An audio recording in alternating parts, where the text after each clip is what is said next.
What is up, Mets fans? Welcome back to another episode of the Mets'd podcast, the first episode of the 2023 season. We are so pumped to be talking to you guys about meaningful baseball. These games matter. And boy, oh boy, did the Mets show up out in Miami, winning 3 of 4, taking the first series of the year again. I mean, we know how good this team is on opening day, but it's nice to see them play a full series and play so well, or as well as they did. We're going to tell you everything about every single game that you guys want to know. We're here to hang out with you guys 30, 45, 50 minutes, whatever it is. We're talking baseball. It feels really good to be back. And James, I know you're excited to be back too, right? Very excited to be back. You guys, if you're watching on YouTube, you see me in my parents' house, the room I grew up in, the room where we built the Mets'd podcast. And I was still living with my parents. Me and Mark started this show. All the memorabilia behind me. We got Delgado. We have Reyes. I have Clyde Frazier, Darrell Rivas, Andy Chavez, Keith Hernandez, Doc Gooden all down there. It's a whole big spectacle of sports. And I love it. Real New Yorkers talking about the Mets. We're super excited, guys.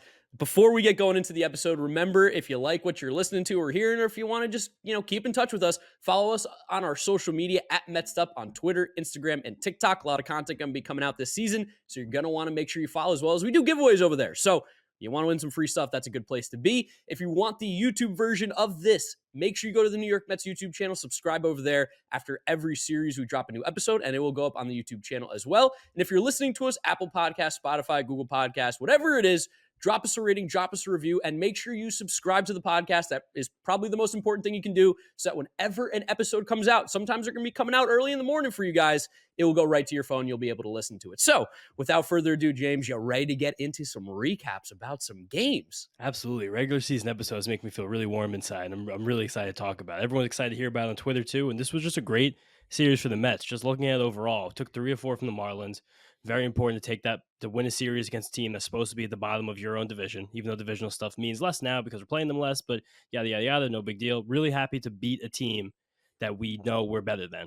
Yeah, I think the word we used for the Marlins in the preview was pesky. They Yes. were pesky. They They are definitely pesky. were pesky. But at the end of the day, you see they have a real inability to score runs, and it's just simply because there's just not a lot of power coming into that lineup, and there's just not a lot of particularly that great of hitters either, honestly. Let's be honest. The lineup's not that great.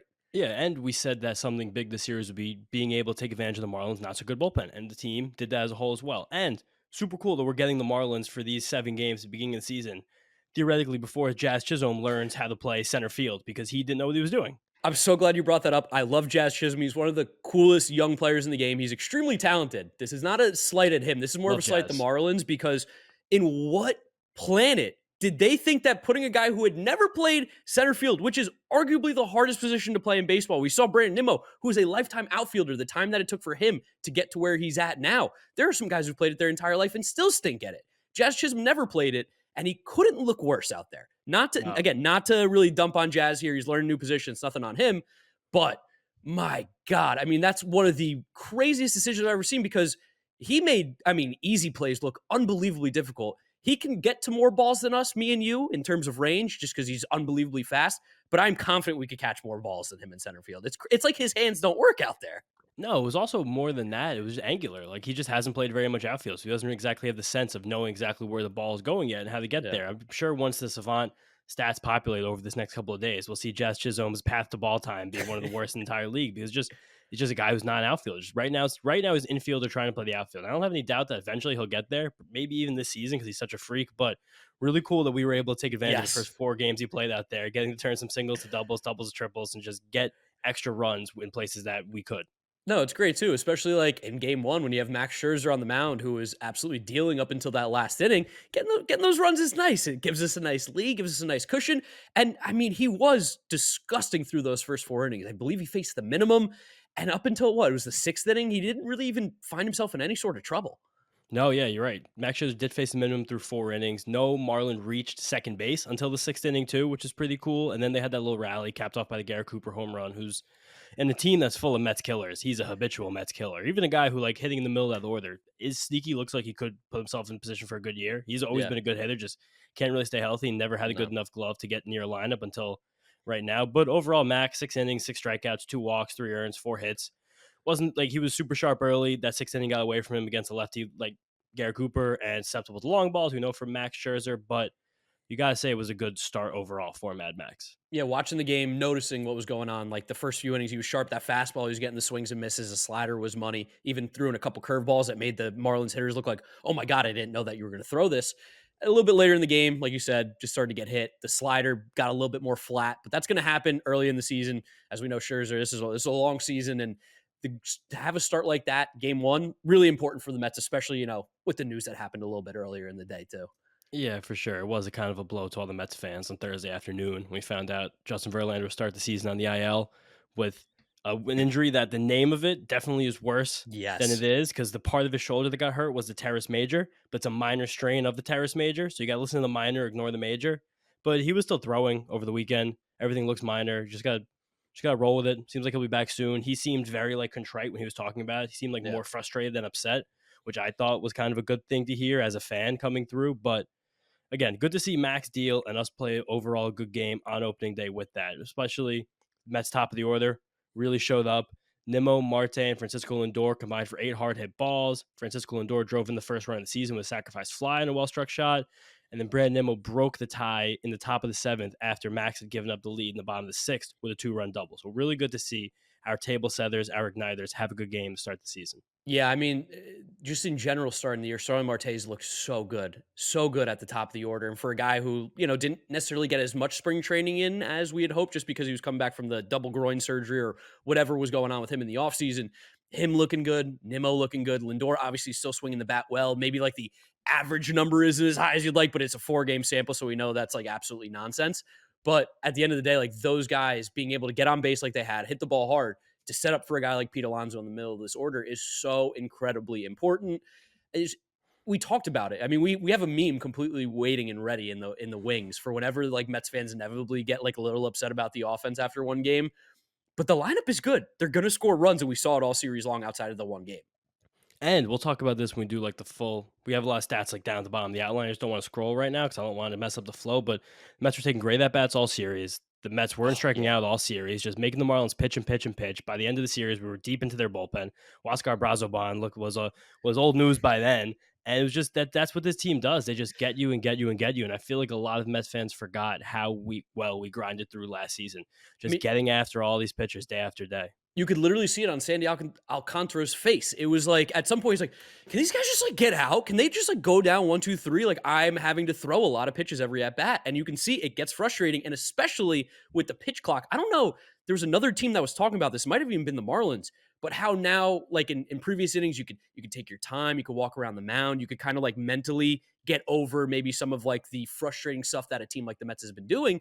But with the pitch clock now, you just have to keep throwing and stuff can kind of snowball. And it felt like that was a little bit with Sandy Alcantara in this game because he didn't have a moment to breathe. He had to just keep pitching. And at some point, the Mets got to him.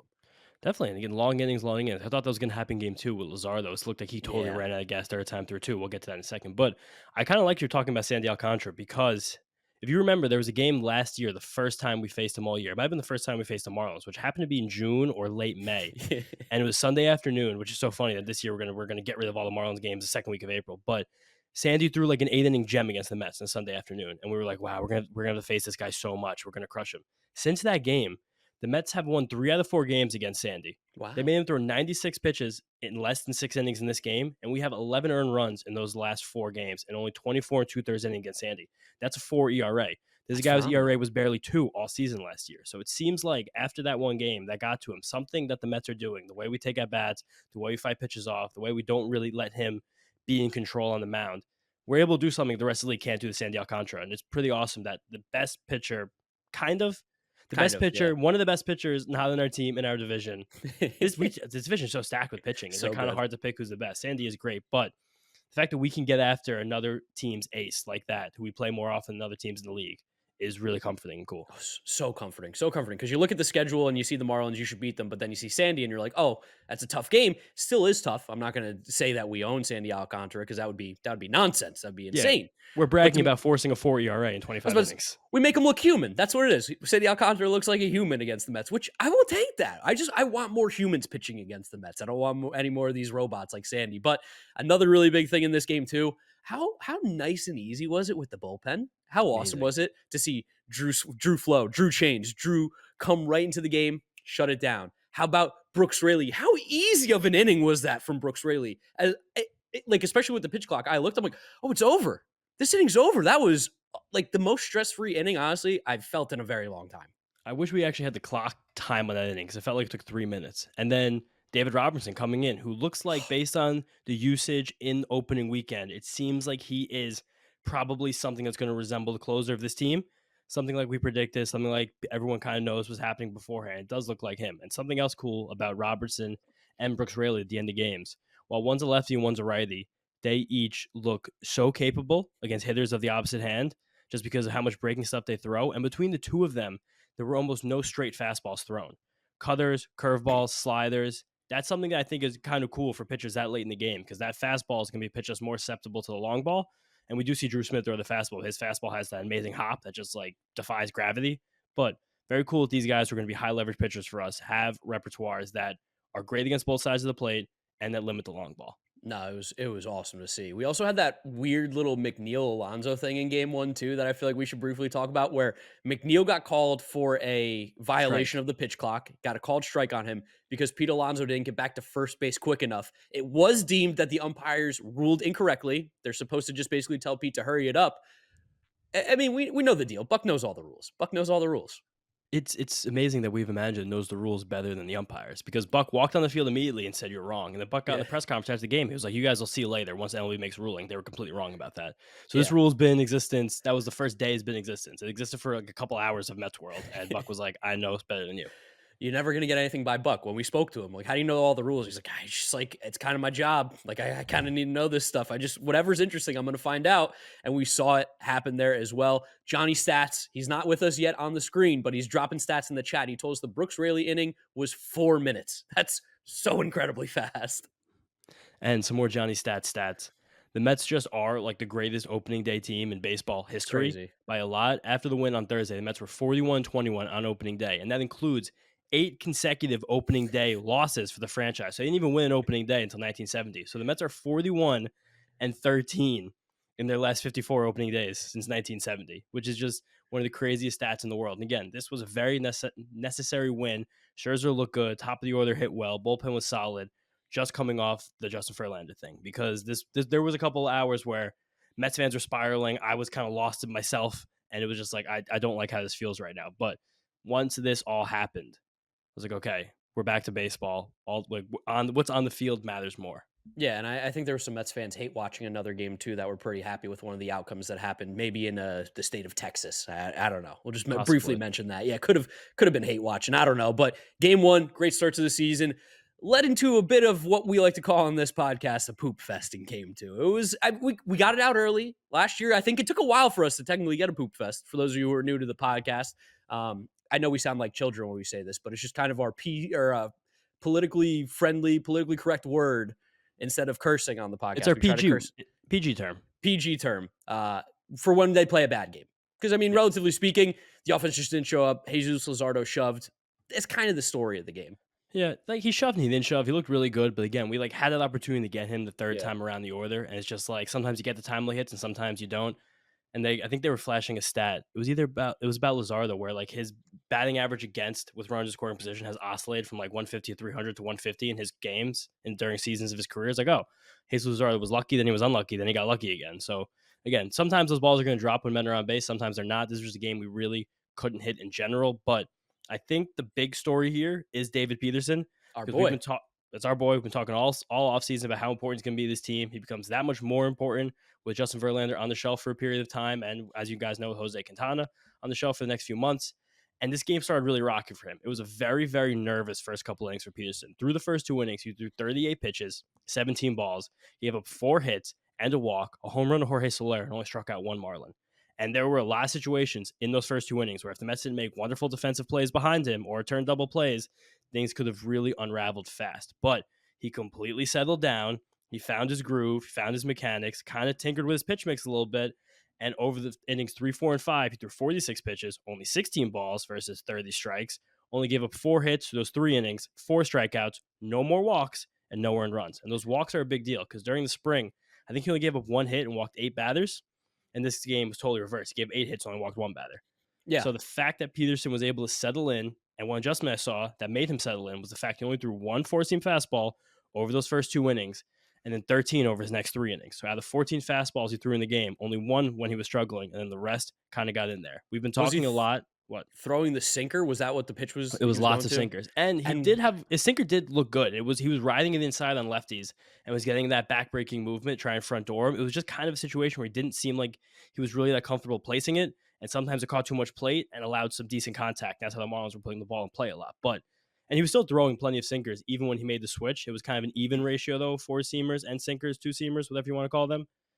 But he did get more of those four seamers in there, set up his slider much better, which he threw a lot. And that slider velocity held from the spring, and it still had all the bite we saw in it from last year. And he was dropping a lot more curveball, something else we saw notice from the spring. So overall, we have to be very excited about this David Peterson start. Fought through adversity, got through something that could have been a disaster, something that we've seen David Peterson struggle with at times in the past, where letting big innings kind of get out of hand, kind of show his emotions on the mound. He was taking deep breaths. He was settled. He was repeating his mechanics, and very, very, very happy and confident going forward. yeah, body language used to be a big thing with Peterson. He used to be like a big, like you could see how his start was going based on how he was standing on the mound. You didn't have to see a scoreboard. Didn't see that in this game. It's going to be a long season. We definitely need him. And the way that he was able to pick it up, like you said, is huge. It also really helps when the defense really is so Yes. amazing behind them. The shift seems like not really an issue for the Mets when Lindor is making plays left and right everywhere. Jeff McNeil with great range at second base. Everybody was making great plays all series long. I know Marte had that weird drop at one point, but like that's, I don't know, maybe it got caught in the lights. That's what I like to Yeah, pretend. yeah, yeah. But the defense has been so good, and I think it's something that baseball fans, like as a team, kind of take for advantage a little bit. Is that defense is so incredibly important and really can make a difference, like it did in this game, where it allows David Peterson, who's maybe working through a little bit of trouble, a little adversity, like you said, to feel a little bit more comfortable. Like, oh, my guys behind me are going to be able to make plays. I don't need to strike everybody out. I don't need to be perfect. And it stops the snowball when a guy makes a big play behind you. Get a double play, really erase an inning. And the other cool thing that happened in this game, again, Poop Fest term we've coined on this podcast. We're going to have one Poop Fest a series. That's going to happen. There's something that happened a little bit last year where Francisco Lindor and Pete Alonso are back to back in the order, and they're both so smart and so talented and so incredible. Lindor just, after his at bat in the ninth inning, said something to Pete, and the Pete just came up and hit a home run. Yeah. So something about, and also this was against AJ Puck, who Pete was a college teammate with. And he mentioned after the Yes. game, he's like, I faced him a million times. Like I knew exactly what he was going to throw to me. So that was an easy home run, which is kind of And funny to see.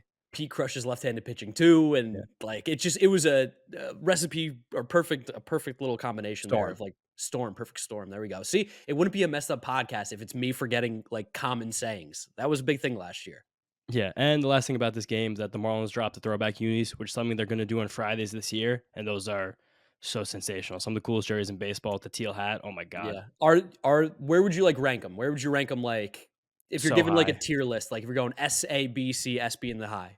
Those definitely be an S. Those would be Yeah. an S tier with like Mets black, those crazy royal powder blues that are so Yeah. cool.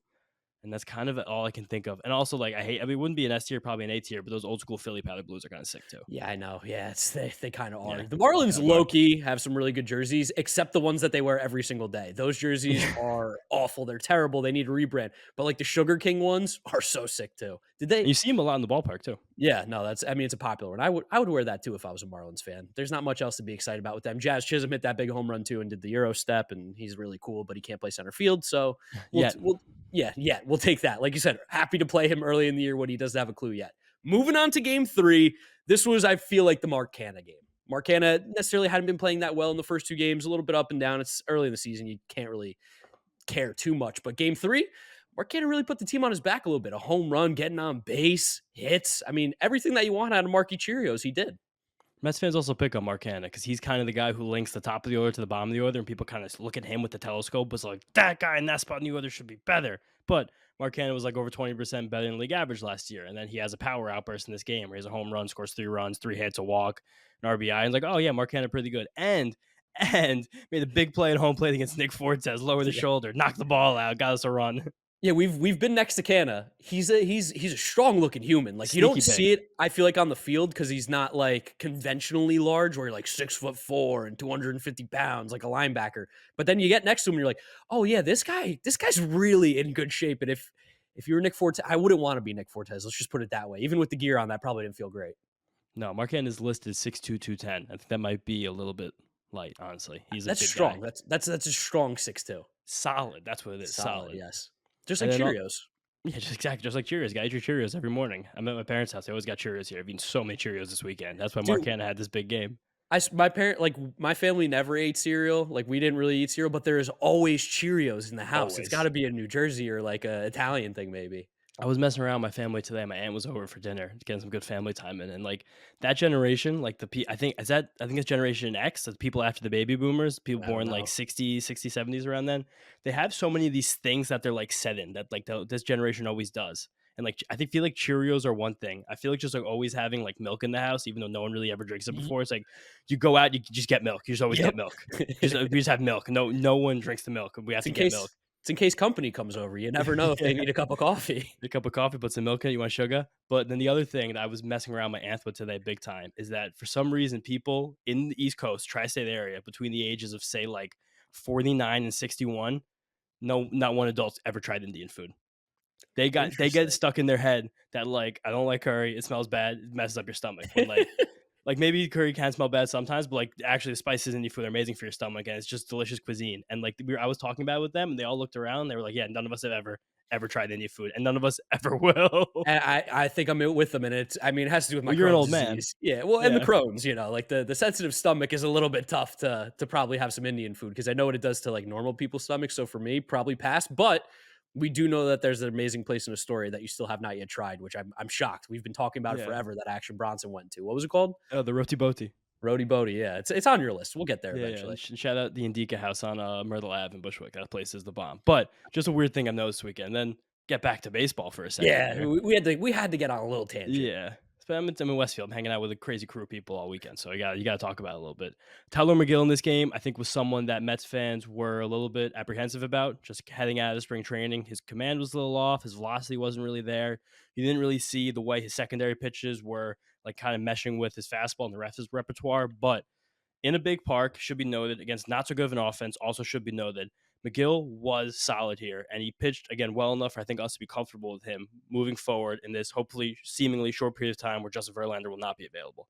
There was a lot of good and bad, so I'm just going to throw it all out there now. The command was very iffy, especially early. It felt like he was behind in every single count in the first two innings when a lot of Marlins were on base, but he really, really, really featured that slider. He threw it as much as his fastball, tied for the most thrown pitches he had the entire game, which is also kind of notable because he didn't throw any against lefties. I think it was like 3 or 4 Okay. total. And instead, against those lefties, he mixed in lots of curveballs and changeups relatively to how many he threw against righties.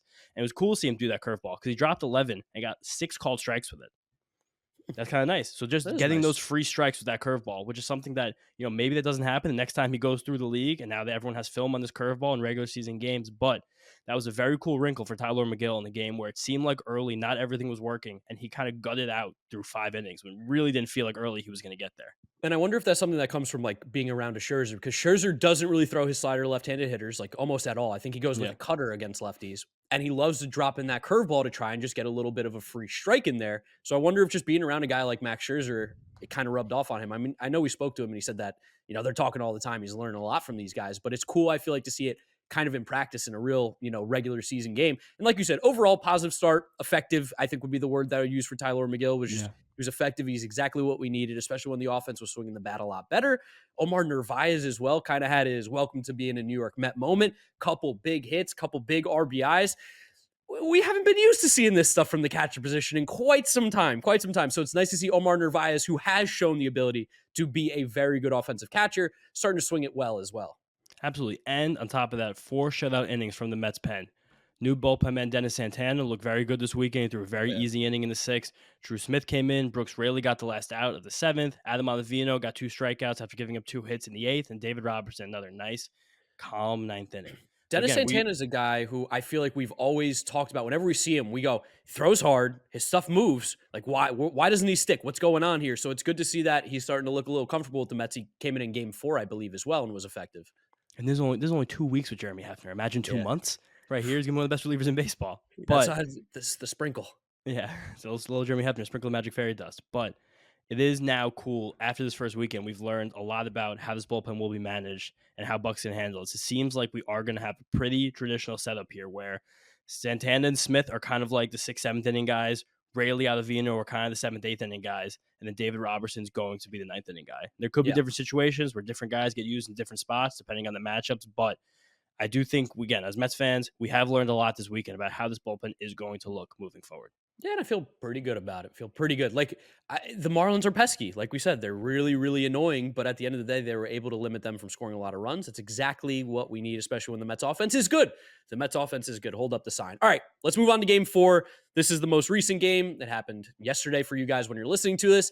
The Kodai Senga debut, Major League debut. By the way, did you notice? Did you know about this? That on all jerseys for rookies making their debut this year, they put a patch. I don't know if it's on the left or right sleeve, but it says MLB debut on it, which is kind of cool. Saw Anthony Volpe have it on opening day for the Yankees. Kodai Senga wore it today. And I believe they're then going to use that patch to be like new one of ones in cards, which is like for you card heads out there, like kind of a really, really cool thing. In football, they do laundry tags. That's like the one of one is you get the laundry tag from the game. So I think this MLB debut patch is going to be one of the coolest things that happens to cards, especially for a guy like Kodai Senga, who looked really good. And he had the sick glove with the ghost on it. I mean, he was just, I know it started a little rough, but he really settled in and looked pretty awesome.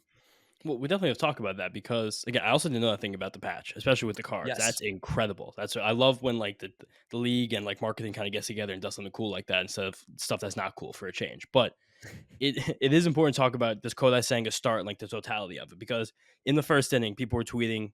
We even got tweets at Mets'd like, "Oh my God, this guy stinks! Like this is a disaster. How could we have done this fiasco?" We told you guys what was going to happen. We got it slow, easy with Kodai Senga, easy. Then also as he moved through the game, people are like, "Oh my God, he's gonna pitch. He's gonna pitch game one of the NLCS. Like this guy's the best pitcher I've ever seen in my life." So I think again, we said there's so many things he's adjusting to, and his command wasn't great in Japan as it was. So things are really gonna go up and down.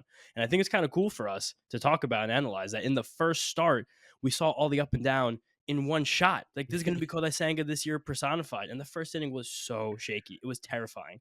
It was really cool that we got him runs beforehand, though, because I'm sure there were a lot of nerves. And the fact that we got hustle runs from Jeff McNeil after a tough at bat, I tweeted from the Mets stuff that was a frozen rope by Jeff. It was Classic. Little funny joke. Little funny joke Line, we like to do. line drive in the book. Line drive in the book.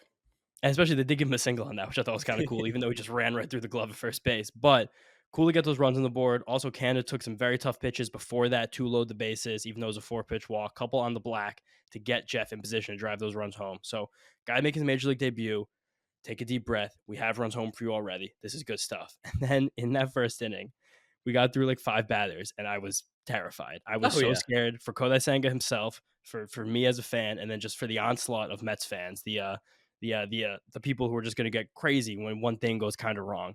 He had thrown 23 pitches in the first inning without getting an out.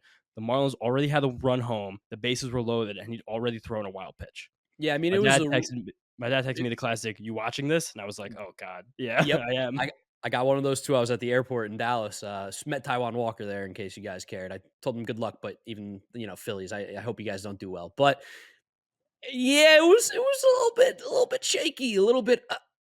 Kind of felt at some point. But I think what's really, really cool about this is that Kodai Senga was able to get through this. And you talk about like pitching in adversity. We talk about David Peterson getting out of jams. While Kodai Senga definitely had a bit of I don't want to say a disaster first inning, but it was an opportunity for a disaster in the first inning. It is really cool to see that he got through it and didn't really let it affect the rest of the game, which it very much could. Talk about snowballing with one of the best pitchers in the league, and Kodai Senga kind of stopped it. He didn't even let snowball in that moment. Even as things looked crazy all around him, he was very composed. He just started executing. He got back-to-back strikeouts, and Starling made a nice play down the line to end that first inning. It seemed like once he ended that first inning, he was able to breathe that sigh of relief. Again, he never wavered. Looking at Kodai Senga on the mound, he absolutely never wavered. And when that inning ended, he hung out on that rail, and he congratulated every single guy moving back in. He was like, "Thank you, thank you, thank you." And now you guys got me, now I got you. Because after that, he threw 36 pitches in that first inning. He got through the second, third, and fourth with 27 combined. He faced only one batter over the minimum from the end of the first inning until he was pulled in the sixth. And little weird, cool little nugget caveat from that sixth inning. He was left in to face Jazz Chisholm, who's presumably the best hitter in this Marlins lineup, and the lefty, Kodai Senga, who's a righty. This would be the third time Jazz was seeing him. Buck waited until Kodai got the lefty out to bring in the righty, Dennis Santana. So that's definitely a factor of the fact that this ghost fork is really good at getting hitters out from both sides of the plate, that he's comfortable enough with Kodai Senga, his first major league start, the third time facing a perennial all-star, best hitter in the other team, who was a lefty, to get him before going to the bullpen. That's a major sign of confidence, and it's a really cool thing about Kodai's skill set that I don't think we were really prepared for. The ghost fork is it's a real pitch. It's a real pitch. Ooh. Like I remember everyone remembers the gyro ball, right? With Daisuke Matsuzaka. And that was an effective pitch too. Granted, we were a little bit younger, so I don't remember. I wasn't watching his pitches as intently as I am with Kodai Senga now doing the official podcast of the Mets. But I mean, from what we saw, this pitch looks when it's like cooking like that, you don't hit it. There's a reason it's called the ghost fork ball. At some point you see it and all of a sudden it's gone. And it just dropped out of the zone. And like, I mean, he had all these major league hitters, even a guy like Yuli Gurriel, I believe at one point, who's like a professional. I mean, these guys hit 300 multiple times in his career, gets up there. He's like, I don't know what I just saw. Like that pitch, it's gone. I don't know what to do with that. No, the ghost was ghosting. And we've seen pitchers with this very similar repertoire as Kodai Senga, where if you could sit upper 90s and drop an amazing forkball splitter, kind of put those together as like hard style changeups with more movement. Kevin Gausman's basically ridden this repertoire to becoming one of the best pitchers in baseball over the last 3 years. Like this is something that is very, very tangible. If you have these two things working, you can be elite, as good as any pitcher in the league. And we saw that upside with Senga today. That ghost fork got 9 whiffs on 14 swings. The Marlins had absolutely no idea what was happening. And we'll say now, we got to pull back a little bit because we got to remember, we got to keep you guys real in the Messed Up podcast, keep you guys grounded. Yeah. That was Kodai's only pitch with multiple whiffs. And that was something we said was going to be something, not of a concern, but something that we had to keep track of as the season went on. The sweeper looked amazing. Like it was really biting, but it only got one swing and miss. And it doesn't seem like the Marlins were really kind of getting after it that often. It wasn't really kind of thing they saw and were like, I have to swing at that because it looked like it's going to stay in the zone. It seemed like they were picking it up somewhat easily. But that fastball sat 97, peaked up above 99, and it got 12 called strikes. And it was something he was really leaning on early in counts to get ahead so he could drop the ghost fork. I was about to say, and I think that the ghost fork, and even like I know you said the sweeper wasn't necessarily getting a lot of swings and misses, but I think like that probably tells me that the tunneling on these pitches is really good in that maybe like you can pick up the sweeper because it did seem like It doesn't really look like those other pitches. Yeah, it doesn't look like those other pitches, so maybe it's a little bit easier to recognize because Also it just the spin, I'm sure. yeah, the spin and everything, but like being able to get 12 called strikes on your fastball is pretty like not common in baseball. No, it's actually incredible. And that alone is something that's really useful for him. I do wonder if, again, as he goes around the league once and now people get more film on him, that some people realize like he's going to throw you a fastball outside of the first, second pitch of the at bat. So just be ready for that. But he's still got a called and swinging strike rate, which is your called plus swinging strikes divided by your pitches. A stat developed by Alex Fast a few years ago for Pitcher List. It's proven to be very predictive and a kind of a mark of how good pitchers are. And it's good to take it pitch by pitch. You can see when strikes are called and when guys are missing with their bats. It was at least 28% every single pitch he threw. And that was the ghost fork, the fastball, the sweeper, and even a couple cutters. Again, the sweeper and the cutter, he didn't throw that many, so the sample's not as great. The league average for CSW rate is 30%. And the fastball and the ghost fork, of course, were significantly higher than that. So those two pitches leading the repertoire, it's very cool that those were able to get enough guys out, keep enough guys off balance to keep that going. Sweeper, that's still a pitch that's very much being developed by Kodai Senga. Yeah.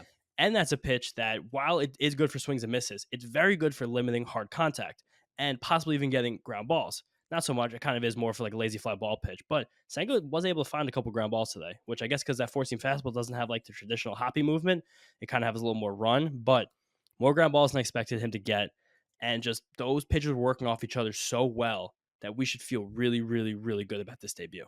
Yeah, I mean, end of the day, that's exactly what it should be. Should feel really good. Don't go to the crazy highs. Don't go to the crazy lows. Just appreciate what we saw. Know that he's got a lot of talent, and know that he's got a sick glove as well. That glove. Did you see it? Did you get a picture of it? So cool.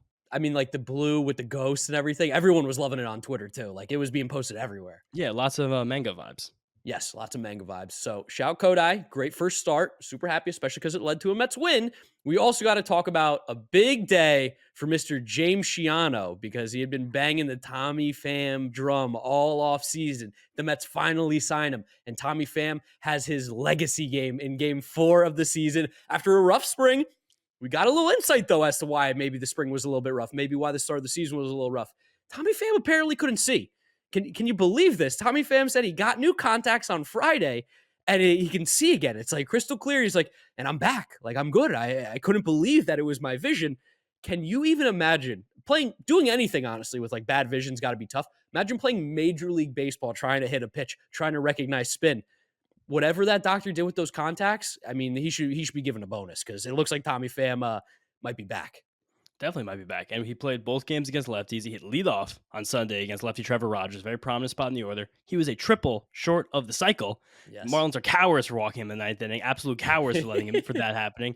Ended up with a double, a homer, a single, a stolen base, a walk, a run scored, 3 RBIs. Come on, baby, that's huge. And we did get a lot of questions on Twitter about the fact of how much players were shuffled in and out this weekend. Mm. The Mets in the first 3 weeks of the season are playing, I guess 4 weeks technically. They're playing 24 games. 18 of them are going to be on the road. They're going to have a lot of early mornings, a lot of late nights, and they're going to be playing a lot of days and days and days after one another. So I think it is cool that the season's opening, but hey, we know there's going to be a lot of wear and tear in these guys. Get guys out of the lineup now. Get Marte a day off. Get Nimmo a day off. Get Escobar a day off. Get these guys to get fresh as much as possible. And this is something that I think I was just texting you about this morning when the lineup came out, because we were like, oh, Sunday lineup, time of him hitting leadoff, just like how stupid we are. But we've heard a lot of players very specifically talk about the comfort of hitting in the same spot in the order every single day. And we as fans are like, or people who, like numbers are like, oh my God, just move everyone up. Go Marte, Lindor, Alonso. So if there's a big spot at the end of the game, we get Marte and Lindor up instead of Pham and Marte up. But again, we're starting to talk to more players, starting to get to know more players. A lot of players really say they have a very comfortable feeling knowing when they come to the park every single day, they know where they're hitting in the lineup. Yep. There's That's something to it. Yeah, and that's something analytics and numbers don't really catch. So pretty cool to see that players support that, and that's where the Mets are heading with the way they're going to draw a lineup card out every day. We'll see if it works out over the course of the season, but in this series specifically, in this game specifically, it is something that worked. Also, how about our boy little Timmy Locastro getting hit by 2 pitches? For those of you who are baseball fans, there's a great YouTuber by the name of Foolish Baseball. I think everyone's a baseball fan probably listening to this. Yeah, but like, a YouTube baseball fan. Foolish Baseball, great YouTuber. Shout out to him, friend of mine. He kind of put Tim Locastro a little bit on the map, like personally, because Tim Locastro is a really interesting player in that he's unbelievably fast. He's one of the fastest players in the league, and he has a really, really amazing ability of getting hit by pitches. I believe the video was about how Tim Locastro can steal every base, including first. And he talks about how Tim Locastro gets hit by so many pitches in such a small sample, and then it allows him to steal second base and steal third base or whatever it is. He's a pesky little player. And I like that he's on this team. He adds a little something that we had at points last year, like when we had Terrence Gore and Travis Jankowski, gives us that speed off the bench, gives us another guy who can play the outfield, but he also gives us a little bit more upside too. I think he's a little bit more of a ball player, a little more positive there than just speed. Yeah, definitely positive in speed. And this is a way to wrap up a really good series. Yep. Everything worked. We got to give guys day off on Sunday. We won the game pretty handily after the first inning. Never actually even trailed in this game, as dicey as it got. And you beat a team you're better than. That's really all we can ask for these Mets to do. Luis Arias was a pest. He's always going to be a pest. Always. Nick Fortes is a new patented Mets killer.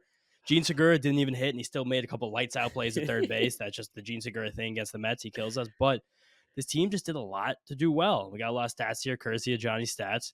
Mets didn't strike out more than 8 times in any of these games, including just 5 each on Thursday and Sunday. Which is awesome. Mets stole a base in all 4 games, which is pretty cool. And we've seen stolen bases way up across baseball this whole weekend. I was about to say, I think they said the most stolen bases since 1901 on opening day, which is really 07. cool. 07, okay. 1907, Mm-hmm. yeah, most stolen bases.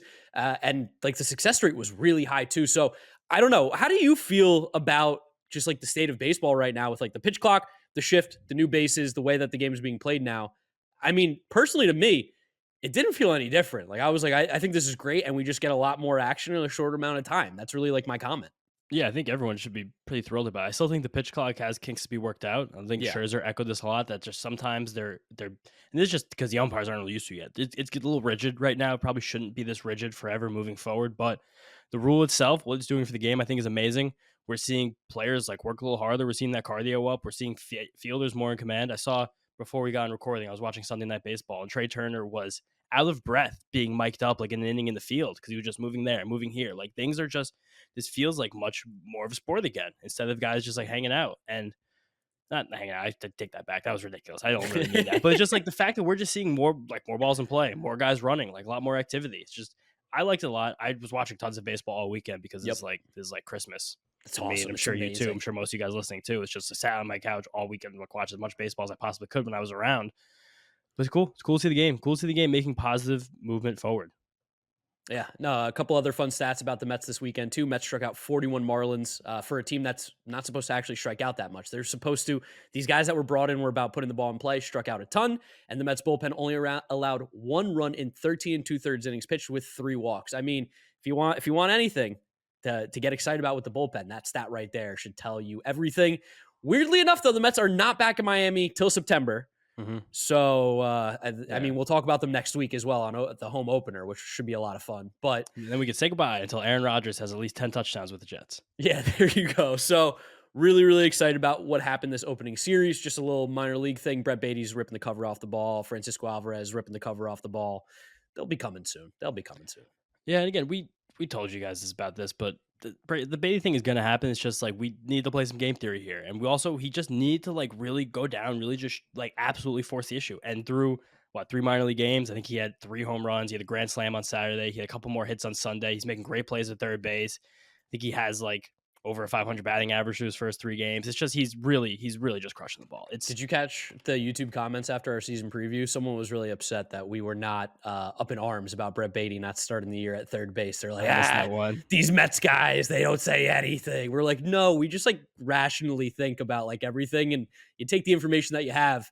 Again, 3 out of 4 in the first series. Pretty good start to the year. And that was with, doom and gloom from some Mets fans. Glad that a lot of you that listen to us aren't those fans, though. We're happy that you're here with us. Let's go ahead and preview the Mets versus Brewers series. But first, we actually have to bring in Johnny Stats. I forgot about this. It's the first game first series of the season. We got to bring back the Esti-Met. Now, the people still do not know who lost the Esti-Met from last year. Of course, the punishment is wearing a tuxedo to opening day. We will both be there. You will be able to see us if you were at the game on opening day. I don't know if the video will be out yet. I know Vito's working on that right now with somebody, so I assume it will be out by opening day, so you will know. But someone will be wearing a tuxedo, and we had to bring it back. We had to bring Esti-Met back for a second season. You guys loved it. John was the creator of Esti-Met, and I'm excited to see what the first one of the year is. John, what do you got for us? Guys, how'd they play baseball for 100 years without the pitch clock? I was thinking that to myself today, like, it's incredible. It's revolutionary. It's awesome. But yes, we are back with Esti-Met season 2. So we were talking before the show, and I think that it makes the most sense to break this up into first half, second half, kind of like they do in the Florida State League almost. So this is going to be the first Esti-Met for the first half of the season, if you would. And that's going to be nothing else then. How many pitch clock violations will we see in the Mets Brewers series? I think there were 4 in this series. And I have to say, so obviously I'm all for pace of play. It's great. Games, I mean, the Padre game today ended in, I think, 2 hours and 3 minutes. So, wow. The Mets game on Friday was 2 hours, 8 minutes, 9 minutes. It was in a flash. It was actually almost too fast. Like I was watching with some friends and like they came over for the game and then all of a sudden the game is just over. Usually in the past you got like at least 3.5 hours to hang out with the game sort of in the background, but not here. I will say, one thing I'm nervous about with the pitch clock because we haven't been at Citi Field yet for a pitch clock game. I am nervous about going to a concession stand or going to the bathroom. Used to be able to miss about a batter. Yeah. Now you're kind of missing a half inning with the pitch clock. I'm a little scared about that. Also, the alcohol sales, 7th inning. It's a quick cutoff now. It's like a good hour and 25 minutes. You got to get your drinks in. Yeah, no. Get to the stadium early. It's funny how many different corners of the sport are being changed by the pitch clock, things that no one has thought about, and we won't actually realize them until they kind of smack us in the face. So, but all in all, an incredible time. The one thing I will say about pitch clock violations is that I found umpires have not been, I guess demonstrative enough with their calls, especially in a stadium where unless the count on the board changes and everyone is looking at it, there was one today where the umpire came out from behind the plate. I think it was Edwin Moscoso behind the plate today. And it looked like he was just calling time. And then he turns around, he's looking up to the press box, and he points to his watch. But when you're watching on home and you have the center field camera angle, you're not seeing that. So I just feel like either an announcement needs to be made by the umpire or some other very clear-cut way. A strike has been assessed, the ball has been assessed for a violation. Well, the irony is also, even just when a pitcher throws a ball in a game, there is no real call for it either. It's just like a silent ball goes on the board. Like if there's a strike, he could walk out front and be like, strike one.